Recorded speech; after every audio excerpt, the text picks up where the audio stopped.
नमस्ते. परत एकदा आपलं सगळ्यांचं स्वागत आहे माझ्या यूट्यूब चॅनलमध्ये. तर खूप जणांचे कमेंट येत होते, आणखी क्लासेसमध्येही माझे जे स्टुडंट आहेत ते विचारत असतात की जरी वर्क करताना जर मध्ये चेन तुटली तर काय करायचं. तर आजच्या व्हिडिओमध्ये मी दाखवणार आहे की आपल्याला कोणती टेक्निक वापरायची आहे. त्याआधी चॅनलवरती नवीन असाल तर चॅनलला सबस्क्राईब करायला विसरू नका, कारण येणारे प्रत्येक व्हिडिओ हे तुमच्यापर्यंत पोहोचतील. आपण आरी एम्ब्रॉयडरी रिलेटेड व्हिडिओ घेऊन येत असतो, क्लासेस घेऊन येत असतो, तसेच टेक्निक आणखी ट्रिक्स घेऊन येत असतो. तर इथं जरी थ्रेड घेतलेले आहे मी, आणखी 2 तारची निडल घेतलेली आहे. जर तुमच्याकडं तुलिपची निडल असेल 14.05 तीही चालू शकते. फक्त आपण वर्क करताना किंवा सिल्क थ्रेडचं वर्क करताना 1 तार आणखी 2 तारची निडल वापरतो. तर आपल्याला इथं गाठ मारून घ्यायची आहे.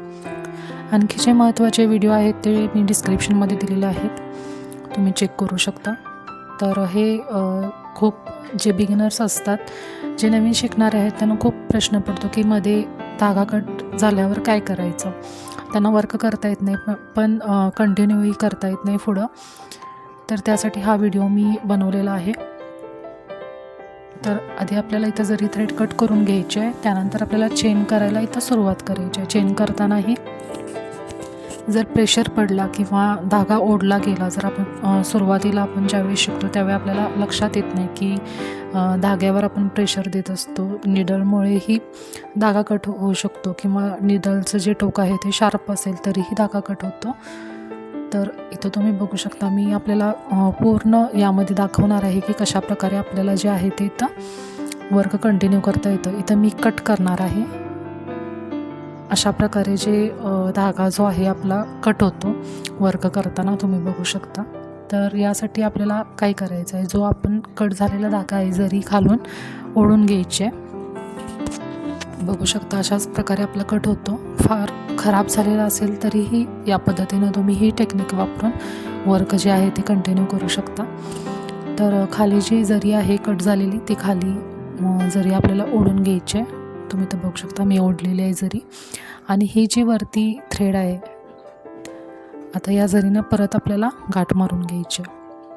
तर ही पद्धत वापरून तुम्ही मटेरियलमध्ये ही पद्धत यूज करू शकता. तसेच सिल्क थ्रेडमध्ये कशा पद्धतीनं करायचं तोही व्हिडिओ मी तुमच्यासाठी घेऊन येणार आहे.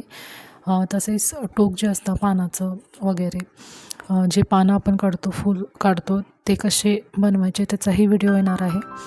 तर ही जी चेन आहे ती जी आपल्याला चेन 4-5 जे चेन आहेत ते चेन सोडून घ्यायचे, परत पाठीमागं जायचं आपल्याला. इथं बघू शकता खालून जो दोरा आहे तो मी ओढत आहे, जो धागा कट केलेला आहे तो धागा आपल्याला ओढून घ्यायचा आहे. आणखी पाठीमागं आपल्याला 4-5 चेन जे आहेत ते सोडायचे आहेत.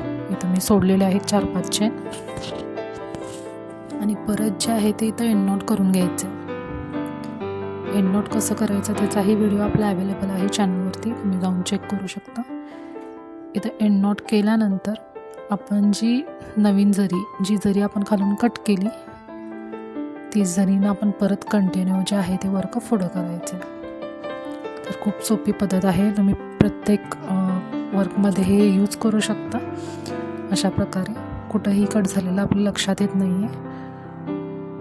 फक्त आपल्याला बॅक जायचं आहे. 3-4 चेन जेवढा आपल्याला एंड नॉट करण्यासाठी धागा पाहिजे तेवढा आपल्याला बॅक जाऊन तो धागा सोडून घ्यायचा आहे, ती चेन सोडून घ्यायची आणि तिथं एंड नॉट करून परत जे वर्क आहे आपलं ते कंटिन्यू करायचं आहे. तर आजचा व्हिडिओ कसा वाटला कमेंटमध्ये नक्की कळवा. जर उपयोगी पडला असेल तरीही मला कमेंटमध्ये नक्की कळवा. जास्तीत जास्त लोकांपर्यंत शेअर करा, कारण खूप जणांना ही अडचण येत असते. व्हिडिओला लाईक करायला विसरू नका, चॅनलला सबस्क्राईब करायला विसरू नका, कारण असेच व्हिडिओ तुमच्यापर्यंत पोचत राहतील.